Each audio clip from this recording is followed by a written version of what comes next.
What's going on, everybody? Welcome back to the Art Shack. Well, you are gonna be pretty happy with what I've got.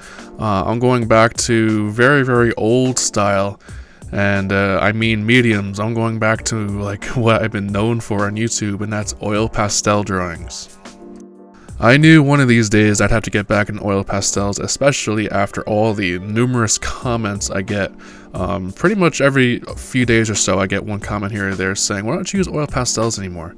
There's no reason why I stopped. I just branch out and move to other things, but I've missed it, really. It's a lot of fun to use, and it really got me into drawing a lot with its oil pastels. And so right here, as always, I always start out with a sketch of just a light layout of what I want to do. I just want to keep things loose, that way I can play with them later.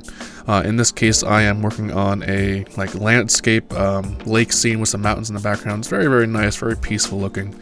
And here we go, I broke out some of the oil pastels, so I'm going to get working on that. And a bit of a funny thing, you see I have the painter's knife there. I was scraping a bit. Some of the oil pastels, they've been sitting for a little while, and they gotten quite dirty. So I started using some white, and of course it had some yellows and browns pasted to it, and I didn't realize it, and I just started using it, and I'm like, oh crap, I just put some yellow in the sky. But it's alright. I just pasted some white all over it, white oil pastel, and it seemed to clear it right out. But I was like, this is one hell of a way to start a drawing. There's a few things that make oil pastel a little bit difficult to use, one of which is the lack of being able to mix the colors that you need. So for the sky, I like to put a heavy layer of white down and then put different colors on top of it. That way it makes it very easy to blend, and it makes the sky look uniform in color. Right now it's kind of a bit messy and not fully finished, and it gets better. I work it out over time. It's just it took me a little while to get used to the oil pastel again. I had to remember how I did certain things, because something like this, it's pretty difficult. And another downside to oil pastel is that you can really only layer about 2 colors before it starts getting really muddy. And so if you want to have clouds, you gotta leave those areas white.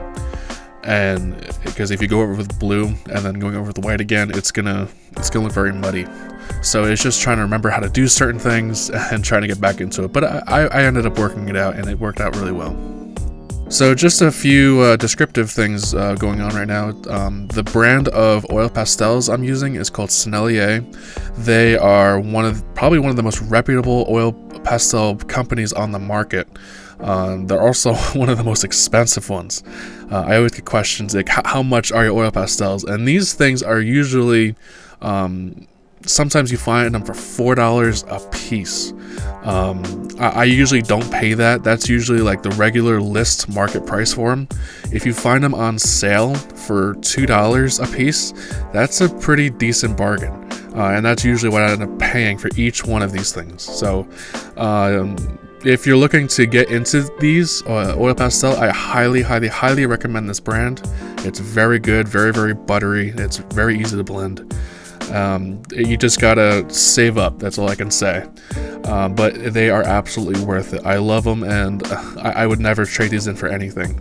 I've always loved using oil pastels. Just go to my videos tab on my channel, and the majority of my videos are still oil pastel. So that's how much I really love using this medium. Alright, so I just started working in some of the mountains in the background. I noticed how light I left them. I wanted to really push them into the background, and a good way of doing that is keeping the tones lighter and add quite a bit of blue with it as well, because with the whole deal of atmospheric perspective and the water particles in the air, in the distance, it turns lighter and bluer. There's a whole book on this stuff, but just if you know the basics, it's pretty simple. The more blue you add in an object, it usually indicates the further in the distance it is. So I even added some blue in some of the trees here just to kind of push them back a little bit. It just helps to create depth within the painting. You can also see that I've worked in some of the foreground. I have a couple rocks going into the water a little bit. Also, for any of you who are wondering, for blending the oil pastels, you can use your finger or use a blending stump. A blending stump will create much more even blending tones than your finger will. Also, it's probably better, just try and keep the oils out of your fingers, out of the painting. But the blending stump really makes easy to nice transitions, things like that. It just makes it look overall clean, polished look. For the trees, I just used a couple variants of yellows and greens, and I just kind of tap the oil pastel down, just kind of making like little bushels of leaves, different textures and things like that happening, just to make a little bit of a visual interest, also to give it some variance. And then I went in and started adding some of the sand. I'll be doing it in a second, and I used just a very, very light yellowish tan color for that. And then I'll eventually go in with some like burnt umber or raw sienna and just kind of go in where the water meets the sand and make it a little darker, just to kind of make the sand look a little wet. But this drawing is wrapping up, and I want to thank everyone for taking the time to actually watch this whole entire video.